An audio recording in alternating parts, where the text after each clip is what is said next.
Vamos falar um pouquinho sobre inteligências artificiais? Oi, eu sou Mônica, sou advogada e eu faço mestrado profissional em inovações e tecnologias pela Universidade Federal do Triângulo Mineiro. Bom, vamos lá. A inteligência artificial, ela já não é mais um futuro, ela é um presente. E já tem um tempinho, na verdade, que a gente não só ouve falar sobre, como a gente já tem lidado diretamente com ela. Óbvio que agora ficou mais próximo o conceito de inteligência artificial com o ChatGPT e tudo mais. Mas ela já existia há muito tempo, né, fazendo parte do nosso dia a dia, em diversas situações, em jogos na internet. Uma das primeiras foi justamente para jogos de xadrez, por exemplo. A gente usa muito inteligência artificial em exames, né, de imagem e tudo mais. Então, a inteligência artificial ela já está aí tem bastante tempo. E a gente precisa começar a regulamentar essa questão. E quando eu falo em regulamentar, eu estou falando em criar regras, né, para que isso seja feito de uma forma que seja benéfica e que não traga nenhum prejuízo para alguém ou algumas pessoas, né, alguns núcleos da sociedade. Aqui no Brasil a gente não tem uma regulação específica sobre essa situação, mas a gente já tem vários projetos de lei tramitando, tanto na Câmara quanto no Senado. Inclusive, a gente teve uma audiência pública na semana passada, justamente para discutir essa questão. De toda forma, eu vim falar aqui com vocês sobre outro ponto, né? A gente tem as regras que elas são específicas aí dentro da nossa legislação, mas a gente também tem um sistema de princípios. A gente tem que entender que a nossa legislação ela vem de algum lugar. E nesse caso especificamente, a gente tem que entender não só esse lugar utilizando leis de outros lugares que já estão mais desenvolvidos nessa questão da inteligência artificial, como é a União Europeia, a China, tem alguns lugares que eles começaram já a movimentar isso com um pouco mais de ênfase. Mas, inclusive, a gente tem que ter como base os costumes locais, né, os preceitos éticos e os preceitos morais daquela sociedade em que vai ser aplicada essa legislação. E aí aqui nesse ponto é importante mencionar que a Unesco, por exemplo, criou uma cartilha, né, de recomendações sobre o uso ético da inteligência artificial. Isso não é recente, tá? Isso é de 2021, então já tem um tempinho. Eu vou passar por alguns pontos aqui com vocês, mas eu vou deixar o link da cartilha aqui na descrição para vocês conseguirem fazer o download e darem uma conferidinha na íntegra. Vale lembrar que essa recomendação ela não tem um caráter de lei, né? Tanto que o nome é recomendação. Então ela é uma cartilha sugestiva, né? Para a gente fazer uma pausa e refletir sobre a situação, mas também deve ser levada em consideração, como provavelmente tem sido na elaboração dos projetos de lei que regulamentam o uso da inteligência artificial. Ela não é uma regra única e absoluta, né? Ela serve mais como um parâmetro para dar embasamento aí para esse uso até que seja de fato regulamentado dentro do sistema normativo de cada um dos países. Ela começa falando sobre princípios e valores, né, sendo que um dos mais relevantes aqui que ela indica como item número 1 é de respeito, proteção e promoção dos direitos humanos, das liberdades fundamentais e da dignidade humana. Né? Isso porque esse tipo de valores e princípios ele tem que ser, caso já não seja, implementado em todos os locais da humanidade.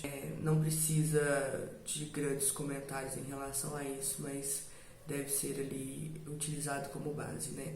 Para além disso, a gente tem garantia da diversidade e inclusão e a prosperidade ambiental e ecossistêmica, porque muito embora a gente tenha ali um sistema tecnológico que talvez não vá atingir todas as pessoas, a gente tem que fazer o nosso máximo para que o uso desse artifício seja utilizado ao menos em prol de uma sociedade, né? Ainda que nem toda a sociedade consiga ter o acesso a ela. Prosperidade ambiental e ecossistêmica é importante também, porque a gente tem que levar em consideração o ciclo, né, de vida dos sistemas. Então isso também é de grande relevância que a gente consiga fazer um sistema que ficar de acordo com, por exemplo, política de carbono e tudo mais. Então, muito embora seja uma tecnologia que vai trazer muitos benefícios em questão de produção em grande escala, a depender de como que isso vai ser regulamentado, isso poderia ser um problema até para o nosso ecossistema. Em questão de princípios, né? E aqui é um dos pontos que, ao meu ver, são mais importantes. Eles mencionam sobre a proporcionalidade e a não causa de danos, né? Isso é uma das maiores preocupações que eu tenho visto quando eu faço pesquisas e estudos sobre inteligência artificial. Muitas pessoas que não têm tanto acesso assim ao sistema tendem a achar que ele é muito mais prejudicial do que ele é favorável. E ainda que um sistema de inteligência artificial venha causar algum tipo de prejuízo para a humanidade, seja em caráter de produção mesmo de itens, peças que possam sobrecarregar o nosso ecossistema, a gente tem que ter medidas para regularizar isso, a gente tem que ter soluções para essa questão, né? Então não adianta a gente só sair fazendo desenfreadamente sem pensar nas consequências que isso podem causar. E não só para o nosso meio ambiente, né? Não só em questão de acumulação de lixos e sucatas que podem decorrer de peças utilizadas para a construção desses sistemas, mas também eventuais danos que sejam causados às pessoas em si, né? Porque a gente sabe que as inteligências artificiais elas são feitas basicamente considerando um algoritmo, né? E esse algoritmo ele é criado de acordo com os dados que são fornecidos para que essa inteligência artificial aprenda como responder, como resolver aquela questão, ou como criar algum tipo de imagem, alguma coisa nesse sentido. Então a gente tem que ter um sistema aí que regulamente isso de forma que ou a gente coloque essa responsabilidade civil sobre o desenvolvedor ou sobre quem é que está de fato utilizando aquela plataforma. Então, nesse sentido, ela também é muito interessante. E aí, nesse ponto aqui, a gente já pula para o próximo princípio que ele trago aqui como justiça e não discriminação.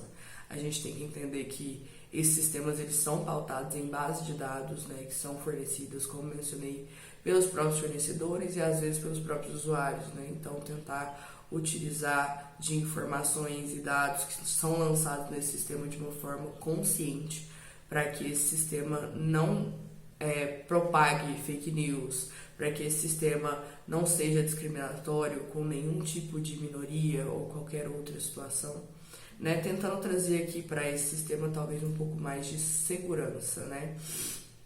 Não só em relação aos usuários, mas aos próprios dados que são fornecidos ali, para que a gente evite, por exemplo, plágios, violações de direitos autorais com utilização de mídias, enfim, né? Então, a gente tem que ter em mente aí esses princípios de segurança, proteção, justiça, não discriminação, proporcionalidade e tentativa de não causar danos à sociedade, né? E ainda falando sobre proteção de dados, né? A gente tem que ter ali talvez uma política de aceite de utilização desse sistema, dos dados que são fornecidos, das perguntas que são feitas, para uma questão de privacidade, né, de proteção à própria dignidade e tudo mais, já que, por enquanto, pelo menos, a gente não considera que a inteligência artificial por si só tenha uma personalidade ou uma consciência própria ou uma autonomia 100% como seria uma pessoa, né? Então, a gente protege os usuários e os desenvolvedores muito mais do que protege eventuais direitos que tivessem ali essa inteligência artificial. Até porque isso é uma coisa que talvez venha acontecer no futuro, talvez nunca aconteça, né? No nosso sistema normativo hoje ele está tendo pequenas alterações em relação a essa questão, por exemplo, com animais de estimação, né? Que antes eram tratados como objetos e animais sem consciência alguma. Mas hoje, por exemplo, em questão de direito de família, eles já são tratados ali de forma não igualitária, mas paritária como filhos, né, para fins de regulamentação de guarda, fixação de pensão para auxílio no custeio. Então, é importante a gente lembrar que o que está sendo dito aqui hoje ele tem com base o contexto atual, né, que estamos vivendo em setembro de 2024.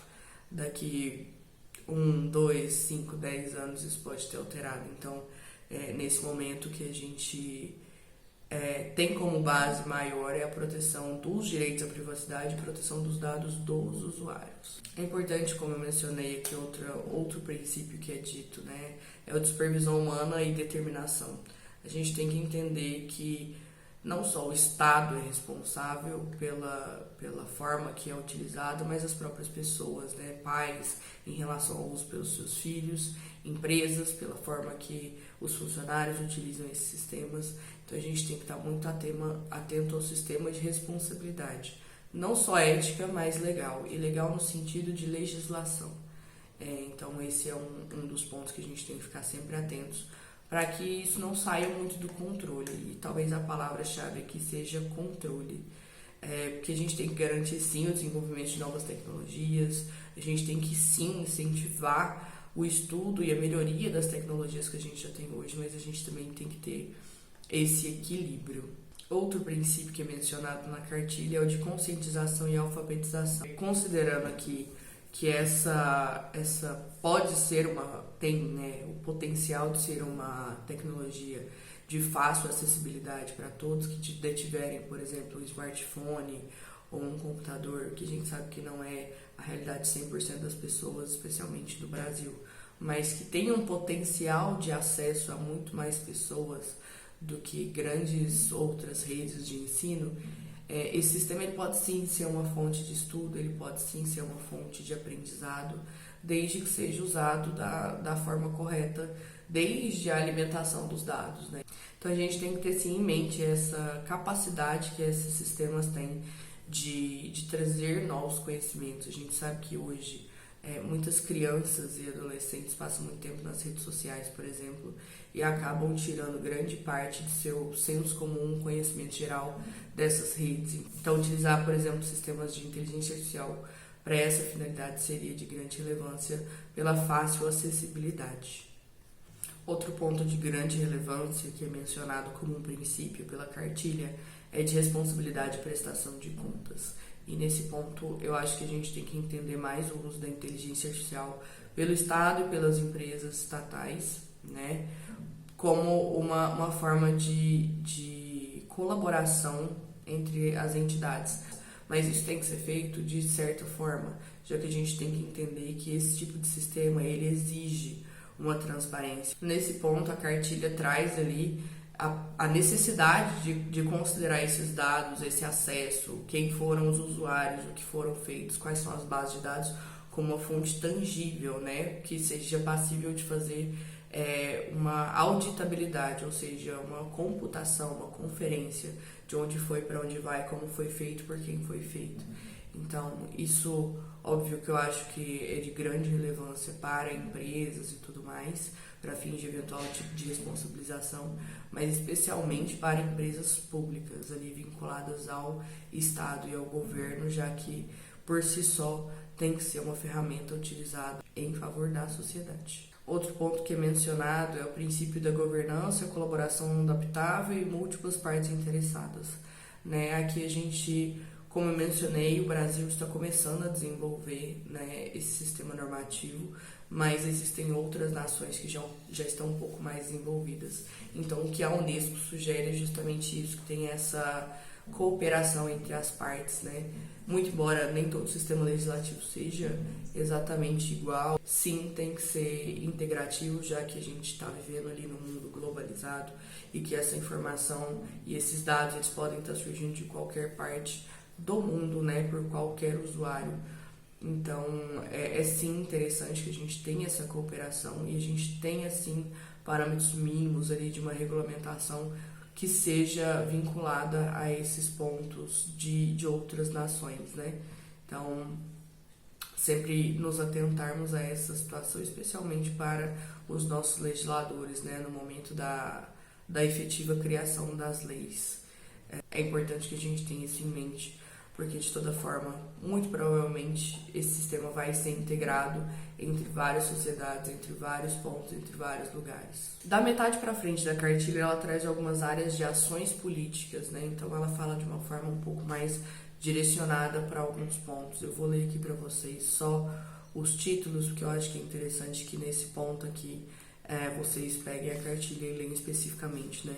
Então, o primeiro ponto é avaliação dos impactos éticos, governança e gestão ética, política de dados, desenvolvimento e cooperação internacional, meio ambiente e ecossistemas, gênero, cultura, né? E por aí vai, vários são os itens que são de grande relevância ali, comunicação, informações, economia, trabalho, mas eu acho que nesse ponto aqui, para esse vídeo não ficar muito estendido, eu vou encerrar nessa parte mais geral e aí sugiro que vocês deem uma lida na cartilha. Se vocês gostarem muito desse vídeo, vocês me avisem que aí, se for o caso, eu venho trazendo uma parte 2 sobre essa outra parte um pouco mais específica da cartilha, sobre algumas recomendações que a gente tem aí, né, inclusive para saúde e bem-estar, tá bom?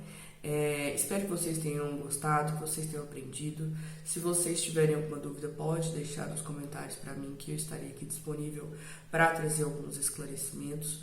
Mas eu acho que, de forma geral, como a gente ainda não tem uma legislação específica sobre isso, o intuito desse vídeo é trazer mais uma forma de reflexão sobre o uso dessas ferramentas, né, enquanto a gente não tem, de fato, uma lei que nos diga isso pode, isso deve, isso não pode, isso é proibido.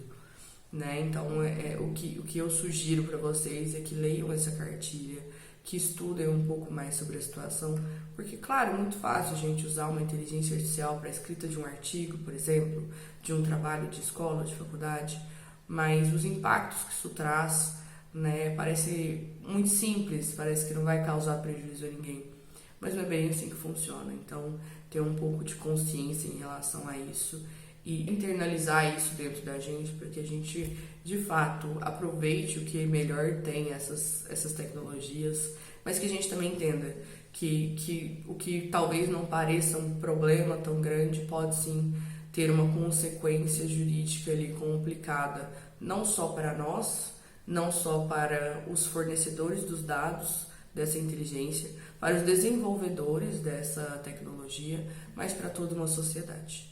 Né? Então, esse foi o intuito do vídeo de hoje. Espero que vocês tenham gostado e a gente se vê no próximo.